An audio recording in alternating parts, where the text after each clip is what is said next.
Well, hey, good morning. Thanks so much for joining us here on the Daily Brew. Tiffany is off today, so Danny and I, we're just holding things down. Absolutely. We do what we do. Absolutely. I was going to say, just another day at the office. Absolutely. And so one of the big things is the rodeo is in town. And before we go to our little special segment here, you've never been to a rodeo, right? No, never been to a rodeo. How does this happen? I would say, well, I grew up in Minnesota and then lived in Iowa. Iowa had some sort of rodeos, but I just never went to it. Mm-hmm.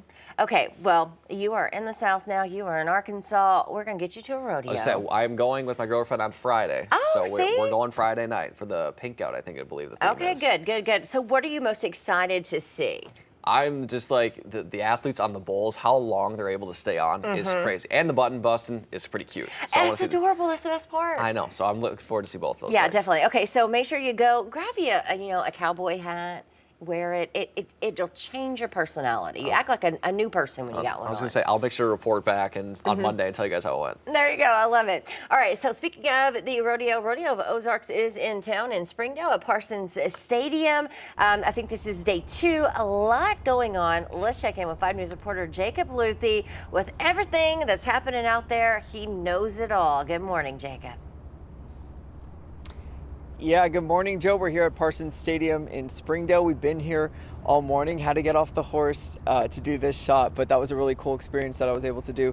But yeah, it's a very busy week here in Springdale. We had the parade yesterday, we had the opening ceremony yesterday as well, and then it continues tonight into Friday and then into Saturday as well. Saturday is the last night, but a lot of stuff happening here, stuff for the whole entire family to come. Even for people like me, this is the first rodeo that I've been to. I'll be here tomorrow night. And so a lot of stuff happening. They have theme nights. Tonight will be Hispanic Heritage Night. Friday is they're having a pink out, and Saturday is Patriotism Night. So trying to get a lot of fan engagement here at the rodeo in addition to all the events happening. All right, so Jacob, just want to ask you really quickly, you said you've never been to a rodeo. Is there something that you've discovered while you've been there, maybe one of the events that is a must-see for you? Yeah, absolutely. One of the things that is a must-see, there's events such as there's bull riding, there's roping, steer wrestling, and barrel racing. I have a barrel racer here who says she's done a little bit of it herself. So I'm going to go ahead and bring in Lindsay. She is also a part of the Rodeo of the Ozarks Rounders. And I'll say this. If I'm going to come see one event or attraction, it's y'all. Y'all are awesome. Y'all have been awesome all day. Woke up early this morning to come talk to us. Yes. Talk to me a little bit about, first, let's talk about barrel racing first. We haven't talked about that at all today. Yeah. How cool is that one of your favorite events here? Yes, that's one of my favorite events, but also I've grown up doing barrel racing, and so it's just fun to watch the pros perform so close to the hometown. It's exciting to just get the adrenaline going and see how fast you can run. Yeah. So, yeah. Awesome. So again, Lindsay is part of the Rodeo of the Ozarks Rounders. I said that this is a really cool thing that happens here at the Rodeo of the Ozarks, engaging with the fans. Drills, as you can see behind us, that they're doing right now. How long does it take to train these horses, to get them to do this, get them comfortable with people, get them engaging with fans? What does that look like? Yeah, so of course we start practice in December, but on like a personal note, it's more like riding your horse every day and getting them prepared for the rodeo, because rodeo itself is a big scary thing for horses sometimes. So just putting in the work and putting in the time, also with your team, but also individually, just to get that horse ready for the rodeo and that fans can enjoy it. And then also at the end, like letting fans pet the horses and stuff. It's just a big work in progress all year for the rodeo. Well, it looks like it's a huge event, right? Lots of food, lots of people coming in town, lots of things going on here. For someone like me, first time at the rodeo, what are some must-see things? What is something that, if it's your first time at a rodeo, this is what you need to see, this is what you need to do? Okay, so first, of course, I would watch the Rodeo of the Ozarks Rounders because we go super fast, and it's fun to engage and cheer and scream for us. But also, of course, the food. You got to try a good cheeseburger, and then also shopping. I enjoy shopping, so you might as well shop. But yeah, it's just a family fun event. You can do shopping, eating, enjoy a show. It's almost like a dinner and show. So yeah. So there's stuff happening, like I said, tonight, tomorrow, and then Saturday. 6 p.m. Tickets are still available. It starts at 6 p.m. Tickets are still available. What does the rodeo mean to you, but also to this area? How big is it to have this rodeo here in Northwest Arkansas? So rodeo to me, it started as a lifestyle and it still is a lifestyle today. So rodeo to me is just a lifestyle, but here we get to show people who maybe don't know about our lifestyle or maybe have not seen those things. So rodeo just brings in people to enjoy what the Western lifestyle is. And so rodeo is super fun and a good time to watch. So yeah. So Joe and Danny, like I said, I'll be here Friday night. I'm hoping to see both of you here as well sometime this weekend. I'm looking forward to it. Absolutely. He's been having just the best time out there. I was going to say, he's got the best role today. And don't worry, Jacob, I will be there Friday night. Don't you worry. So hopefully we get to see you there as well. But yeah, I'm looking forward to this food especially. We got like these free meal tickets. So yes, that's the best way to do it. I was going to say, I'm looking forward to that. Good. I cannot wait for you to experience your first rodeo. I grew up going to the 04 Days Rodeo in Fort Smith. Sure. And there is nothing like a rodeo. It's a good time. Sounds great to me. You're going to make your own traditions right here in Arkansas. All right. So this week on Wednesday, Arkansas Congressman Steve Womack, he actually honored the Razorback Players of the Year. Now, we're talking baseball player Vihava Aloy and also Bree Ellis, softball player. He did it well on the House floor. So that's a big stage, right? A big platform. It aired on C-SPAN. It was just really neat to see. Here's what he said about Bree.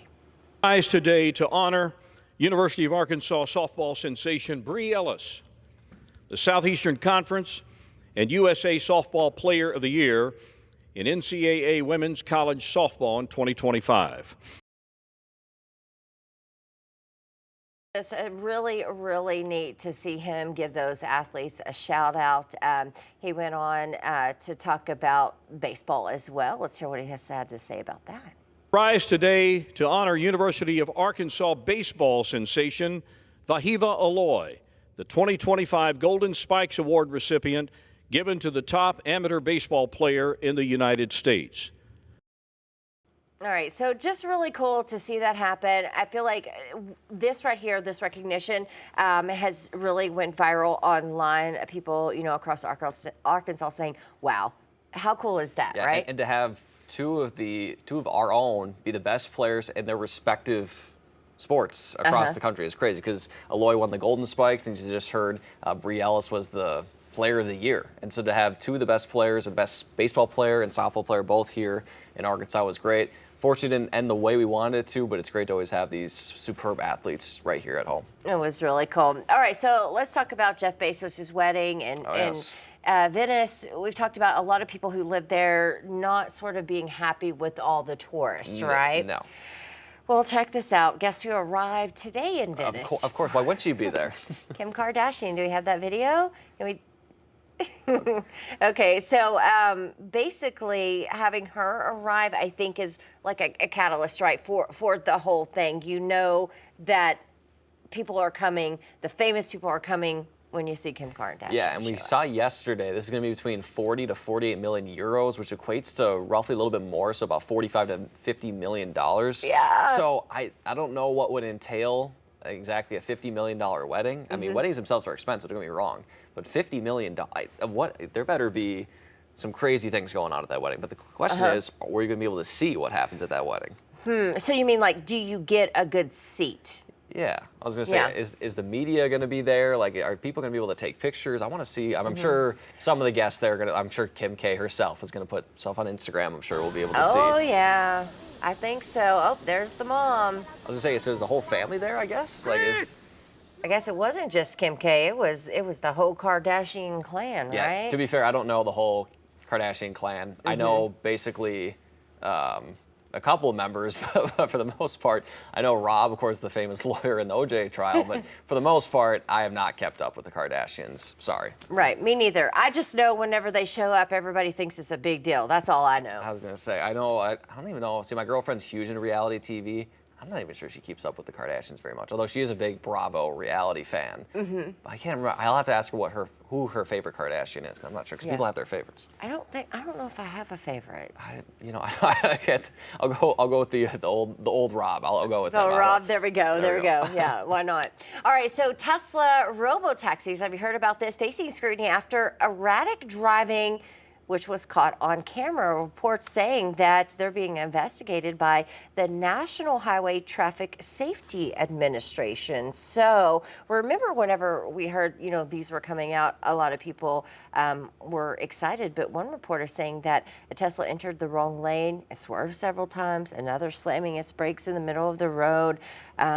So just a lot of issues with them. Yeah, and I think long term, what we're trying to do is, driving itself can be dangerous, but I think obviously we want to be behind that wheel and feel like we have control.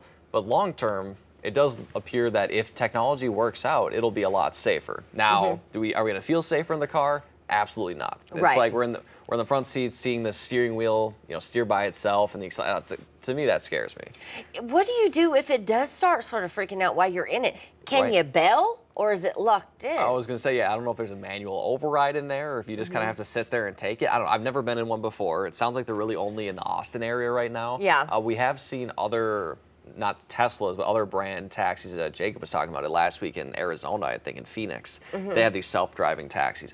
To me, it's a little bit scary. I'd rather have someone driving it themselves. But I think if we're able to institute the technology and it's a lot safer, I'm all for it. But I'm also kind of one of those sci-fi nerds that I'm scared that, someone's going to be able to hack into it, and a whole nother issue there. But yeah, these things, it's just a little bit scary, a little bit Black Mirror-ish. I don't know, I don't love it. Yeah, like hack into and then drive you off a cliff or drive you to, I don't know, New York or something. I know, and we're not obviously that important people, but I'm saying they could just do it to all of them, and just because they're all going to be connected on some sort of grid. So I don't know, that stuff, it's a little bit scary, and hopefully it's for in the far, far future, not, next decade May or so. need to advance just a little bit Yes. more. All right, so let's talk about mail carriers. And of course we know, dogs, mail carriers, sometimes they're attacked. Well, in California, a new survey showing that mail carriers there in that state are attacked the most. Probably because, they do a lot of walking, I would imagine. But what I found really interesting about this is that United States Postal Service, which you see here, they actually do a training with their mail carrier saying, hey, chances are you're going to get attacked by a dog, so here's what to do. Yeah, and, pet owners are also, obviously there are some more aggressive dogs, but still the pet owners need to make sure that they're either, behind a fence and not just roaming in the front yard, because, they've got a job to do. And I know most dogs, are going to be friendly, right? But sometimes you might not necessarily perceive it like that, and then maybe get a little bit scared, and then the dog kind of gets into it, and then kind of, not necessarily like bites, but just kind of gets in a little playful sense, and you think, you're playing, you might be, running away.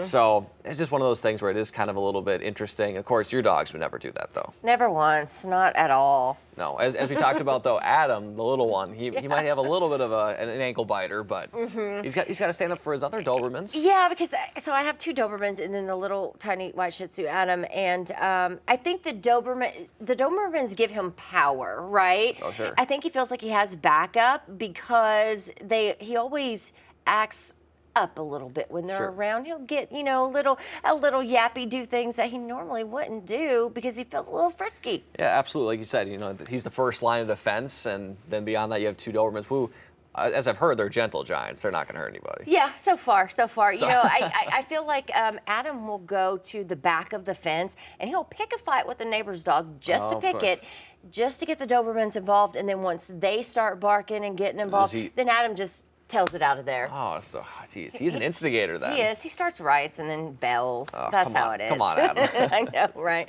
All right, I wanted to show you this. I thought this was really interesting. Thousands of people gathering at the São João Festival. This is in Portugal. But look what they're doing. This is how they celebrate. They hit each other with little plastic hammers, rubber hammers. Oh my goodness. Right? And it's a tradition for them, okay? But I'm just wondering, probably shouldn't give me one of those. I'm thinking, it's okay to do this? I guess I'm sure like Friends, my guess is like, if Friends were there, they would kind of get a little bit more into it, whack a little each other in the head. And I feel like someone's going to, what if you miss and then you actually hit somebody else? Hit somebody else. You got bad. It reminds me of, so I'm a little bit of a nerd, but like kind of like a Super Mario thing with just like whacking people with hammers. It's just so, I mean, I don't know where that started. I'd love to know how the origins of that was. 'Cause I think it's pretty cool. And I don't know if it's, you know, I think it says, oh yeah, introduced by a businessman in the 60s. Uh-huh. It's what Oh. did he say? Is it garlic petals, you say? They would hit each other with garlic petals at first, wonder how a that pagan turned- celebration. I don't know why that turned into hammers. Well, maybe because it's just a little bit more festive, right? I guess, and yeah, it's, you know, easier to hold. I don't know. I like the colors of the hammers, so they're not just. I just hope Yeah. no one brings in a real hammer, because then that'd be. I like this idea. tough. I'm thinking maybe let's bring it to the U.S. and give people a chance and a right to smack others. Oh, say, do gently. we want us to do a 5 News This Morning hammer celebration, or should we get our own Yes. tool? Do we have a little own? Maybe I could get some weather tools over there. I don't know. Maybe we could do that here, Joe. 5 News rubber hammer. Just walk around, bop people with it. I think I don't think we'd be okay, but I think some people in the newsroom might take a little advantage of that a little bit. There we go. Probably so. All right, so let's talk about this heat. I feel like it's taking advantage of us. I know. And it's one of those things where it is that time of year, but still, nonetheless, we don't necessarily love it. Right. It is going to continue to be hot for us the rest of the month as we head into July. High temperatures in low to mid 90s, northwest Arkansas. We will cool down a little bit tomorrow, not by much, but a little bit due to the rain chances. It's still going to be hot, even though we have the days with rain, because if it's not raining, you're still going to see that peak heat index about 90 to 100. But when it does rain, that could cool us down, 15, 20 degrees, as much as that. So it is going to feel rather nice. Rain chances a little bit more likely for tomorrow for northwest Arkansas as compared to the River Valley. We'll be pretty isolated, I think, Saturday and Sunday. Best chance, I think, it'll be Monday as a cold front moves through, a weak one at that. Nothing severe expected, but any of these storms could have heavy rain as well as gusty winds. Something to keep an eye on. But again, for the most part, pretty consistent pattern in terms of the heat until Sunday, I should say, and then cools down a little bit to more normal conditions as we head into the start of July. All right, not too bad. 4th of July right around the corner. I was going to say, for now, looks dry, crossing our fingers, but of course, it's Arkansas. Weather can change in a blink. We'll keep an eye on it. Snap of the finger. I know. All right, hey, thanks so much for waking up with us here on the Daily Brew. Don't forget, tomorrow is Friday. We'll be right back here at 7 a.m. See you there.